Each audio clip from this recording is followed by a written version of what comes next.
Hi dear, आपका हमारे channel में बहुत बहुत स्वागत है।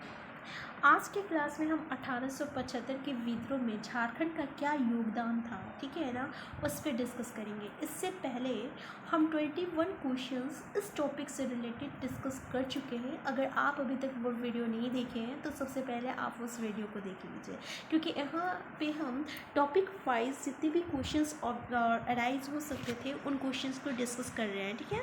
तो चलिए स्टार्ट करते हैं आज का क्वेश्चन।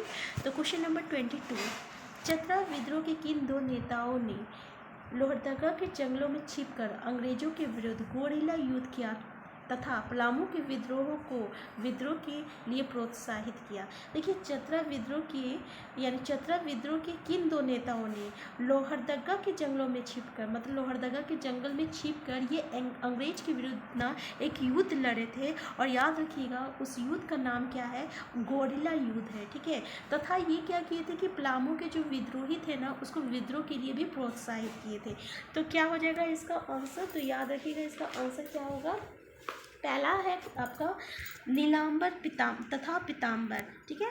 पहला ऑप्शन क्या है आपका, ऑप्शन है नीलांबर तथा पीताम्बर। और ऑप्शन बी क्या है आपका, जय मंगल पांडे तथा नादिर अली खां। ऑप्शन सी क्या है, विश्वनाथ सहदेव तथा गणपत राय। और ऑप्शन डी क्या है, शेख बिहारी तथा जयपाल सिंह। तो याद रखिएगा इसका आंसर क्या है, विश्वनाथ सहदेव तथा गणपत राय। तो इसका आंसर क्या हो जाएगा, आंसर सी। एक बार आप क्वेश्चंस देख लीजिए कि चतरा विद्रोह के दो नेताओं लोहरदगा के जंगल में छिपकर एक युद्ध किया था, जिस युद्ध का नाम है गोरिल्ला युद्ध। तथा ये क्या किए थे, पलामू के जो विद्रोही थे उसको भी विद्रोह के लिए प्रोत्साहित किए थे।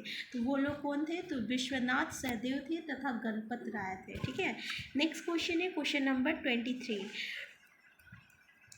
ठाकुर विश्वनाथ सहदेव तथा गणपत राय को किसकी गुप्त सूचना के आधार पर अंग्रेजों द्वारा गिरफ्तार कर लिया था, ठीक है।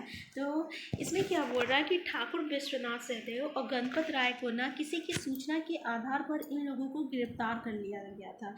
तो किनके सूचना पर इन लोगों को गिरफ्तार कर लिया था, तो याद रखिएगा विश्वनाथ दुबे तथा महेश नारायण शाही, इन लोगों की सूचना के आधार पर इन दोनों को गिरफ्तार कर लिया गया था। नेक्स्ट क्वेश्चन है क्वेश्चन नंबर 24, अंग्रेजों ने किस स्थान पर ठाकुर विश्वनाथ सहदेव तथा गणपत राय को फांसी दी थी। तो अंग्रेज जो है इन लोगों को गिरफ्तार कर लिया गया था, ठीक है। फिर इन लोगों को फांसी दे दिया गया था। तो इन लोगों को फांसी कब दिया गया था, ठीक है। तो इसका आंसर क्या हो जाएगा, इसका आंसर रहेगा रांची जिला स्कूल के द्वार पर। याद रखिएगा कि ठाकुर विश्वनाथ सहदेव को और गणपत राय को रांची जिला स्कूल के द्वार पर फांसी दी गई थी। और नेक्स्ट क्वेश्चन है क्वेश्चन नंबर 25, 1875 के प्रमुख विद्रोही विश्वनाथ सहदेव को किस तिथि को फांसी दी गई थी। अब इन लोगों को किस तारीख को फांसी दी गई थी ये भी इम्पॉर्टेंट है। तो याद रखिएगा 16 अप्रैल 1858 में इन लोगों को सिर्फ विश्वनाथ सहदेव को फांसी दी गई थी। कब दी गई थी, तो 16 अप्रैल 1858 में दी गई थी, ठीक है। तो नेक्स्ट क्वेश्चन है क्वेश्चन नंबर 26, 1857 के विद्रोह में प्रमुख विद्रोही गणपत राय को किस तिथि को फांसी दी गई थी, ठीक है। और गणपत राय को कब फांसी दी गई थी, तो याद रखिएगा कब दी गई थी, इसका आंसर हो जाएगा 21 अप्रैल 21 अप्रैल को, ठीक है। नेक्स्ट क्वेश्चन है 27, किस अंग्रेज अधिकारी के आदेश पर ठाकुर विश्वनाथ सहदेव तथा गणपत राय को फांसी दी थी। अब देखो किस अंग्रेज अधिकारी के आदेश पर, यानी कौन अंग्रेज अधिकारी थे जिसके आदेश पर इन लोगों को फांसी दी गई थी। तो याद रखिएगा कैप्टन डाल्टन, ठीक है। इसका आंसर क्या हो जाएगा, इनका आंसर होगा कैप्टन डाल्टन के आदेश पर इन लोगों को फांसी दी गई थी। किनको, तो ठाकुर विश्वनाथ सहदेव को तथा गणपत राय को, ठीक है। नेक्स्ट क्वेश्चन है क्वेश्चन नंबर 28, अंग्रेजों द्वारा ठाकुर विश्वनाथ सहदेव तथा गणपत राय को किस पेड़ पर फांसी दी गई थी, ठीक है। तो किस पेड़ पर फांसी दी गई थी, याद रखिएगा कदम के पेड़ पर फांसी दी गई थी। किसको, विश्वनाथ सहदेव को तथा गणपत राय को। नेक्स्ट क्वेश्चन है क्वेश्चन नंबर 29, क्या है क्वेश्चन नंबर 29, तो पलामू की किस जनजाति ने 1875 के विद्रोह में नीलांबर पीताम्बर का साथ दिया था। यानी कौन सा जाति है जो कि नीलांबर पीताम्बर का साथ दिए थे? तो याद रखिएगा चेरो जाति जो है ये नीलांबर पीताम्बर का साथ दिए थे। कब दिए थे? तो 1875 के विद्रोह में दिए थे। और ये कहाँ के जनजाति है? तो याद रखिएगा ये पलामू के जनजाति है। चेरो पलामू की जनजाति है जो कि 1875 के विद्रोह में नीलांबर पीताम्बर का साथ दिए थे। ठीक है, नेक्स्ट क्वेश्चन है क्वेश्चन नंबर 30। पलामू में 1875 के प्रमुख नेता नीलांबर पीताम्बर को किस तिथि को फांसी दी गई थी? अब नीलांबर पीताम्बर को भी फांसी दी गई थी, ठीक है ना। और ये किसके कहाँ के थे? तो पलामू के थे। ठीक है, तो इन लोगों को कब फांसी दी गई थी? तो याद रखिएगा 28 मार्च को दी गई थी। ठीक है, 28 मार्च 1859 में इन लोगों को फांसी दी गई थी। किसको? नीलांबर और पीताम्बर को फांसी दी गई थी। ठीक है, नेक्स्ट क्वेश्चन है 31। पलामू में 1875 के प्रमुख नेता नीलांबर पीताम्बर को किस स्थान पर फांसी दी गई थी? किस स्थान पर फांसी दी गई थी ये भी इम्पॉर्टेंट है। तो याद रखिएगा लेस्लीगंज पलामू में इन लोगों को फांसी दी गई थी। ठीक है, नेक्स्ट क्वेश्चन है क्वेश्चन नंबर 32। पलामू में 1875 के प्रमुख नेता नीलांबर पीताम्बर को किस पेड़ पर फांसी दी गई थी?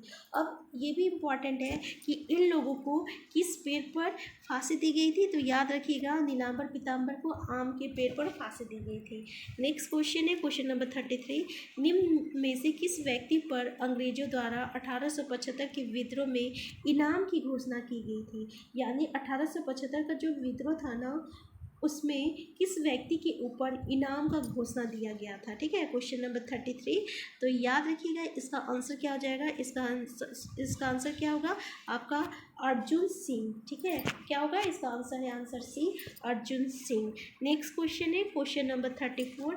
1875 के विद्रोह के दौरान अंग्रेजी सेना को आगे बढ़ाने से रोकने हेतु चुट्टू-पालू घाटी में किसने मार्ग को अवरुद्ध कर दिया था? ठीक है, तो याद रखिएगा इसका आंसर क्या हो जाएगा? शेख भिखारी। नेक्स्ट क्वेश्चन है क्वेश्चन नंबर 35। 1875 की क्रांति के प्रमुख नेता टिकैत उमराव सिंह एवं शेख भिखारी को किस तिथि को अंग्रेजों द्वारा फांसी दी गई थी? अब इन लोगों को भी फांसी दे दिया गया था, उमराव सिंह को और शेख भिखारी को। इन लोगों को कब फांसी दिया गया था? याद रखिएगा 8 जनवरी 1858 में इन लोगों को फांसी दिया गया था। किनको? तो शेख भिखारी को और टिकैत उमराव को। नेक्स्ट क्वेश्चन है क्वेश्चन नंबर 36। 1857 की क्रांति के प्रमुख नेता टिकैत उमराव सिंह एवं शेख भिखारी को किस स्थान पर फांसी दी गई थी? ये भी इम्पॉर्टेंट है कि इन लोगों को किस स्थान पर फांसी दी गई थी। याद रखिएगा टैगोर हिल रांची में इन लोगों को फांसी दी गई थी। ठीक है, नेक्स्ट क्वेश्चन नंबर 37 क्या है? 1857 के विद्रोह 1875 के विद्रोह के दौरान छोटा नागपुर क्षेत्र आयुक्त कौन था? छोटा नागपुर क्षेत्र आयुक्त कौन था? तो याद रखिएगा डाल्टन जो थे ये आपका छोटा नागपुर क्षेत्र के आयुक्त थे। Next question number 38। 1875 के विद्रोह के दौरान हजारीबाग का उपायुक्त कौन थे? ठीक है, उपायुक्त कौन थे इनका उपायुक्त? तो याद रखिएगा सिम्पसन जो थे ये इनका हजारीबाग का उपायुक्त थे। नेक्स्ट क्वेश्चन है क्वेश्चन नंबर 39। 1857 के विद्रोह के दौरान धनबाद के उपायुक्त कौन थे? तो याद रखिएगा ओकस जो थे ये आपका धनबाद के उपायुक्त थे। नेक्स्ट क्वेश्चन है क्वेश्चन नंबर 14। 1857 के दौरान चतरा का उपायुक्त कौन थे? चतरा के उपायुक्त कौन थे? तो याद रखिएगा सिम्पसन ये चतरा के उपायुक्त थे। ठीक है, और नेक्स्ट क्वेश्चन है क्वेश्चन नंबर 41। झारखंड का निम्न में से कौन सा क्षेत्र 1875 के विद्रोह से अछूता रहा? यानी कौन सा ऐसा क्षेत्र है जहाँ पे 1875 का विद्रोह का कोई प्रभाव नहीं पड़ा था? तो याद रखिएगा संथाल परगना वो क्षेत्र था जो इस विद्रोह से बिल्कुल अलग था, इसमें इसका कोई हिस्सेदारी नहीं था। ठीक है, तो इसका आंसर क्या हो जाएगा? Answer A Santhal Pargana. तो देखिए 1875 के विद्रोह में झारखंड का क्या योगदान था, ठीक है ना। तो इससे रिलेटेड जितना भी एमसीक्यू था हम इस 2 वीडियो में कंप्लीट कर चुके हैं और ये इसका सेकंड वीडियो है। ठीक है।